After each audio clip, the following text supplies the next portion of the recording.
अस्सलाम वालेकुम। आज के लेक्चर में हम ग्रीन्स थ्योरम, लाइन इंटीग्रल और इसकी एप्लीकेशन और एक आध एग्जांपल को डिस्कस करेंगे। ग्रीन्स थ्योरम होता क्या है, इसकी definition, let c be a continuous curve,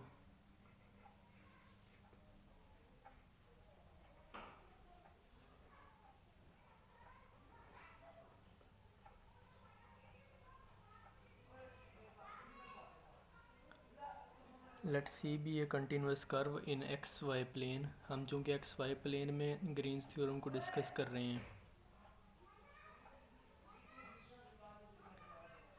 and R is the surface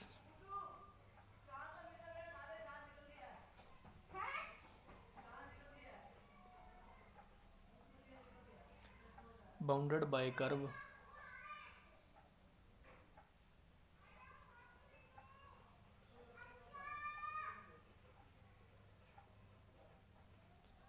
bounded by curve c, then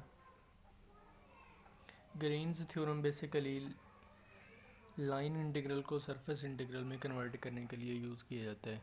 line integral को सरफेस इंटीग्रल में कन्वर्ट करने के लिए यूज़ करते हैं। ये क्लोज्ड कर्व का, ये जो ऊपर सर्कल लगाया है, ये क्लोज्ड कर्व का सिंबल होता है।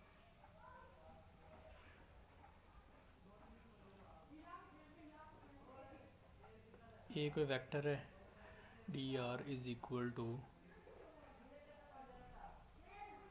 Surface integral partial N over partial x minus partial M over partial Y D x D y. ये कंप्लीट ग्रीन्स थ्योरम की डेफिनेशन है। अब इसमें ए क्या है और डी आर क्या है। वेयर ए एक वेक्टर है जो है एम आई प्लस एन जे के इक्वल, डी आर है डी एक्स आई प्लस डी वाई जे इसके इक्वल। अब ए और डी आर की जगह पे ये दोनों वैल्यूज़ को पुट करेंगे, ये आपस में मल्टीप्लाई होंगी। जिस तरह डॉट प्रोडक्ट है दोनों में, तो ये हो जाएगा m D x plus N D y. I dot i ये 1 हो जाएगा और जे डॉट जे जे भी 1 हो जाएगा। इसे हम इस तरह लिख सकते हैं,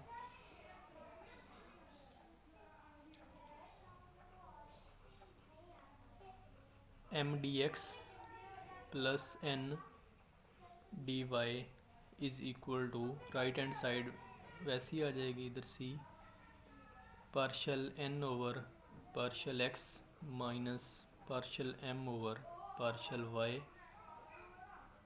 D x D Y. Line integral को सरफेस इंटीग्रल में कन्वर्ट करने को इस थ्योरम में ये बेसिकली किया जाता है। इसमें सी क्या है, सी का मतलब कोई कर्व है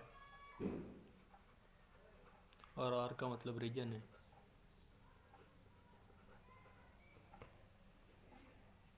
ये था ग्रीन्स थ्योरम। नेक्स्ट है line integral.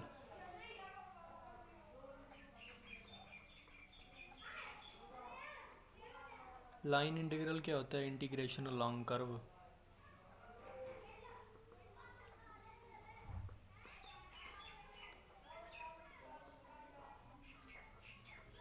Integration along curve, इसे लाइन इंटीग्रल कहते हैं। ये जो ग्रीन्स थ्योरम है, इसकी जब हम एग्जांपल करेंगे तो ये बिल्कुल क्लियर हो जाएगा। इसी तरह लाइन इंटीग्रल है, d r is equal to integration along curve x d x plus y d Y. Line integral में ये कर्व्ड क्लोज नहीं है, इस वजह से इसके ऊपर सर्कल नहीं लगाना। और जो ग्रीन्स थ्योरम था उसमें ये कर्व्ड क्लोज थी, इस वजह से इसके ऊपर सर्कल लगाया है। तो यहाँ आप लिख सकते हैं नॉट क्लोज्ड कर्व। अब लाइन इंटीग्रेशन करते हुए एक बात याद रखनी है, वो मैं इधर नोट में लिखवा देता हूँ।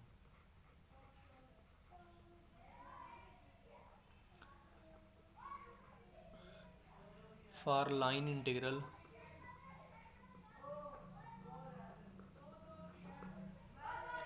integration is performed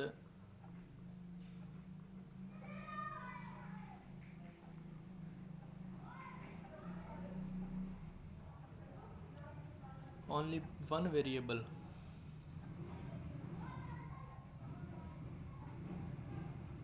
एक वेरिएबल के लिहाज से इंटीग्रेशन परफॉर्म करनी है। मैं उसे कह देता हूँ से एक्स के लिहाज से इंटीग्रेशन हम कर रहे हैं। For line integral integration is performed only one variable से मैंने वो एक्स कह दिया कि एक्स के लिहाज से हम इंटीग्रेशन कर रहे हैं। जो बाकी वेरिएबल्स हैं वो एक्स की टर्म्स में हम यूज़ करेंगे। And the values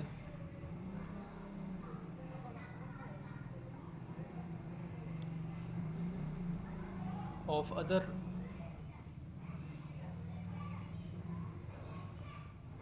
two variables,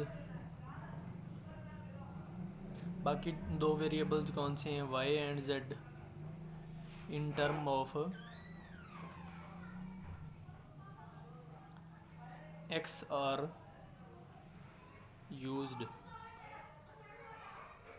line integration करते हुए अगर तीन वेरिएबल हैं, एक वेरिएबल के लिहाज से इंटीग्रेशन की जाएगी, वो मैंने कह दिया एक्स, और बाकी जो दो वेरिएबल्स हैं वाई और जी वो एक्स की टर्म में यूज़ किए जाएंगे। नेक्स्ट एक एग्जांपल देखते हैं। इससे मज़ीद ये दोनों ग्रीन्स थ्योरम और लाइन इंटीग्रल ये दोनों चीज़ें सही से समझ आ जाएंगी। इसको हम इस कर्व को C1 का नाम दे रहा हूँ मैं, इस कर्व को C2 और ये कर्व C3। इन तीनों लाइंस, ये लाइंस है बेसिकली, इन तीनों लाइंस की इक्वेशंस फाइंड करनी है। इन तीनों लाइंस की इक्वेशंस फाइंड करके एंड पॉइंट्स दिए गए हैं, तब हमें ये इंटीग्रेशन सॉल्व करनी है। अब ये है एक्स एक्सिस, यहाँ वाई ज़ीरो होता है, इसकी इक्वेशन तो हमें फाइंड होगी। ये लाइन किसकी है, y is equal to zero line की है। ये x is equal to two है यहाँ पे, तो जो ये सारी लाइन है ये x is equal to two बन जाएगी। X is equal to two, ये x is equal to two है, इस पूरी लाइन पे एक्स तो टू रहता है, कांस्टेंट रहता है, बाकी वाई वेरी हो जाता है। ये x is equal to two की लाइन और ये y is equal to zero line. अब जो ये लाइन है, इस लाइन की इक्वेशन हमें फाइंड करनी है। लाइन की इक्वेशन कैसे, दोनों के एंड पॉइंट्स तो हैं, ये पॉइंट ज़ीरो ज़ीरो है, ये पॉइंट टू वन है, तो हमें इस लाइन की इक्वेशन फाइंड करने के लिए जो टू पॉइंट फॉर्म होती है उसकी मदद से इस लाइन की इक्वेशन फाइंड करेंगे। वो क्या होती है, y minus y one is equal to m into x minus x one. दो पॉइंट्स कौन कौन से हैं, एक ज़ीरो ज़ीरो है और एक टू व वन है। इसको यूज़ करते हुए हम इस लाइन की इक्वेशन फाइंड करेंगे। तो ये इस तरह होगा, y माइनस वाई वन कितना है, वाई वन ज़ीरो है और एक्स वन भी ज़ीरो है। Zero is equal to m क्या होता है, y वाले जो कोऑर्डिनेट्स हैं उनका डिफरेंस और x वाले कोऑर्डिनेट उनका डिफरेंस। वन माइनस ज़ीरो और टू माइनस ज़ीरो, वाई वाले कोऑर्डिनेट्स का difference one minus zero divided by ये स्लोप के इक्वल होता है। बाकी x minus y one, x minus x one था, एक्स ये पॉइंट मैंने बेसिकली यूज़ किया है, ये एक्स वन और ये वाई वन, ये एक्स टू वाई टू, या ऐसे भी कर सकते हैं। Y minus zero is equal to ये स्लोप होगी, वाई वाले कोऑर्डिनेट्स का डिफरेंस डिवाइडेड बाय एक्स वाले और एक्स माइनस ज़ीरो। यहाँ से ये इक्वेशन बन गई one divided by two x, y is equal to x by two. ये एक लाइन की इक्वेशन बन गई जो कि इन पॉइंट्स पर मुश्तमिल थी। ये इसे मैं इस तरह कह सकता हूँ, y is equal to x by two. अब तीनों लाइंस की इक्वेशंस हमें फाइंड हो चुकी हैं, अब हम इसकी इंटीग्रेशन करेंगे।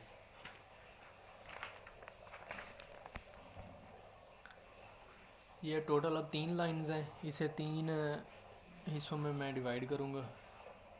एक ये पहले ये सी है ऊपर, अब एक दफ़ा इसकी इंटीग्रेशन अलॉन्ग C1 करेंगे, कर्व C1, फिर C2, फिर C3।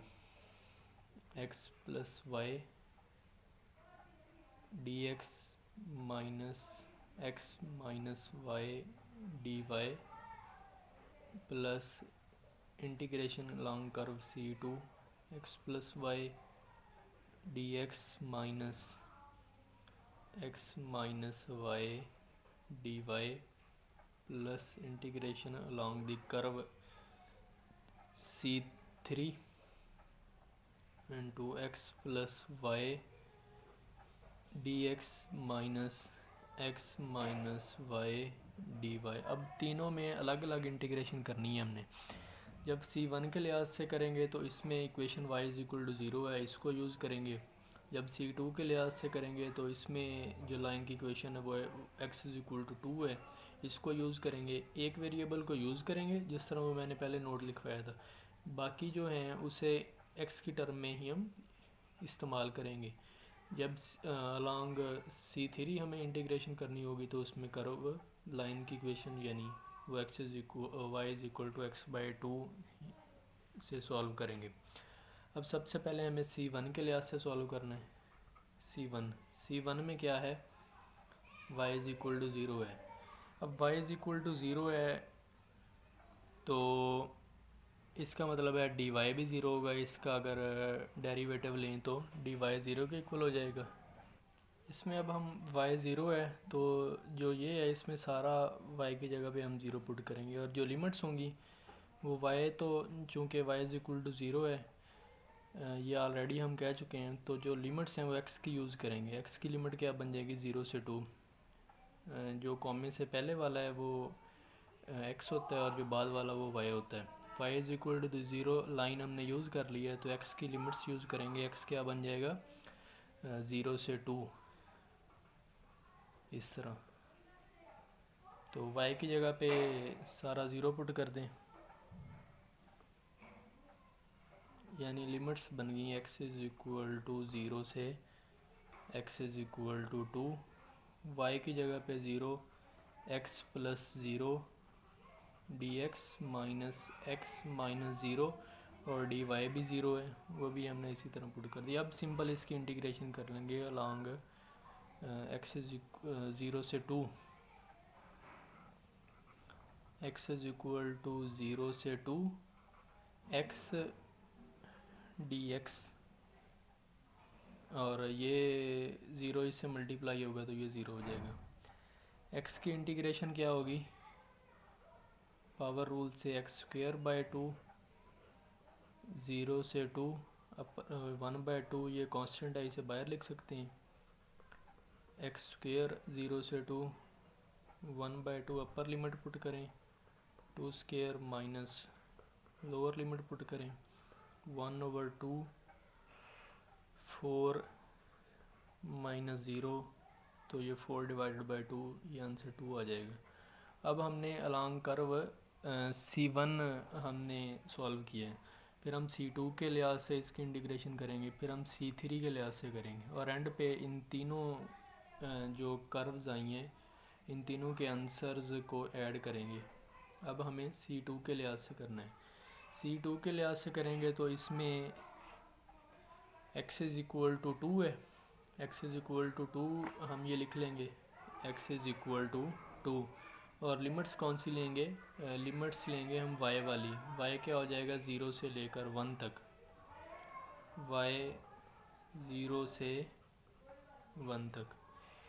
ये मैंने दोनों चीज़ें लिख दी हैं। x along x is equal to 2 था और लिमिट्स हो गई 0 से 1 तक, तो यहाँ पे फिर dx किसके इक्वल आ जाएगा, तो हमें dx चाहिए, इसका डेरिवेटिव लें, ये कांस्टेंट है, कांस्टेंट का डेरिवेटिव 0 होगा। अब जिस तरह पहले हमने सॉल्व किया था सेम उसी तरह फिर दोबारा सॉल्व करें। C2 के लिहाज से मैं पहले ये वैसे लिख लेता हूँ, x plus y D x minus x minus y d y. Limits कौन सी हैं y की, y इज़ इक्वल टू 0 से y इज़ इक्वल टू 1, और x की जगह पे हमने 2 रिप्लेस करना है, 2 plus y D x, sorry d x चूँकि 0 है तो वो 0 पुट कर देंगे, माइनस x की वैल्यू क्या थी 2 माइनस y और डी वाई। इसमें इंटीग्रेशन अब y के लिहाज से ही होगी, ये सारा 0 है, ये सारा 0 हो जाएगा, तो बाकी क्या बनेगा, y इज़ इक्वल टू 0 से y is equal to 1 minus 2 plus y d y, इसकी इंटीग्रेशन करेंगे तो ये -2y प्लस वाई की करेंगे तो ये Y square divided by 2, limits आ जाएंगी y इज़ इक्वल टू 0 से y इज़ इक्वल टू 1। यहाँ पे अब अपर लिमिट्स पुट करें, फिर बाद में लोअर लिमिट। अपर लिमिट 1 है, 1 प्लस 1 का स्क्वायर डिवाइडेड बाय 2 ये upper limit, minus lower limit put करेंगे तो वो -2 व 0 प्लस 0/2 ये सारा ज़ीरो हो जाएगा। -2 प्लस 1/2 ये सारा ज़ीरो है तो ये बन जाएगा -3/2। तो नेक्स्ट आप देखें, हमें C3 के लिहाज से इंटीग्रेशन करनी है। इसे इस तरह लिख सकता हूँ x plus y D x minus x minus y d y. तो आप ये ज़रा देखें कि y के लिहाज से करेंगे तो हमें ये कर्व यूज़ करेंगे, ये line y is equal to x/2 और x की लिमिट्स आ जाएंगी 0 से 2 तक। y की value y is equal to x/2 और लिमिट्स क्या हैं, x is equal to x from 0 से 2। यहाँ से आप x की वैल्यू निकाल सकते हैं, x is equal to 2y हो जाएगा।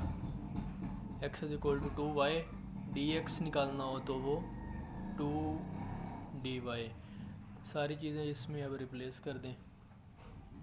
लिमिट्स हैं x फ्रॉम 0 से 2, x प्लस वाई की जगह पे x/2 पुट किया जाए, ओ सॉरी y/2, y की जगह पे x/2 सॉरी, dx किसके इक्वल है। अब ये dx की जगह पे इस तरह नहीं कर लेना कि वो 2dy लिख लें आप, ये सिर्फ़ और सिर्फ हम x में जब पुट कर रहे हैं तो x जब dy होगा तो उसकी जगह पे हम रिप्लेस करेंगे dy is equal to 1/2 dx, सिर्फ यही पुट किया जाएगा। ये dx के इक्वल है माइनस x/2 dx/2 और लिमिट है सारे की limits from x is equal to 0 to x/2, x from 0 to 2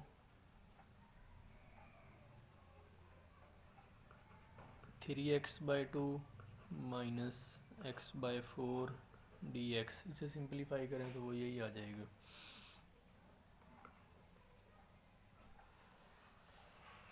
इसकी इंटीग्रेशन करें तो ये बन जाएगी 3x² divided by 4 minus x² divided by 8।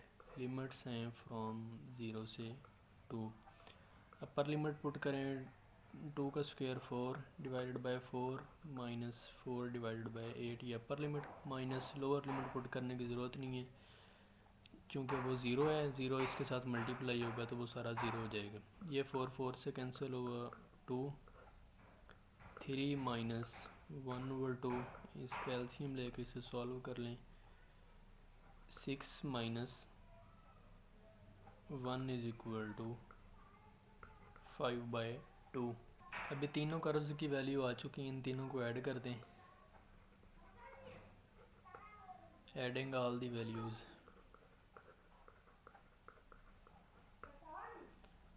C1 plus C2 plus C3। C1 की वैल्यू थी 2 प्लस C2 की वैल्यू -3/2, C3 की वैल्यू 5/2। इनका एलसीएम लें 4 -3 plus 5, 9 minus 3 divided by 2, 6 divided by 2, तो ये 3 आंसर आ जाएगा। ये इसका मेथड था। इसमें अगर कोई कन्फ्यूजन हो तो आप लोग कमेंट सेक्शन में पूछ सकते हैं। और नेक्स्ट लेक्चर में हम ग्रीन्स थ्योरम और ये तो तकरीबन लाइन की थी, एग्जांपल थी। ग्रीन्स थ्योरम की एक दो एग्जांपल्स हम उनको डिस्कस करेंगे।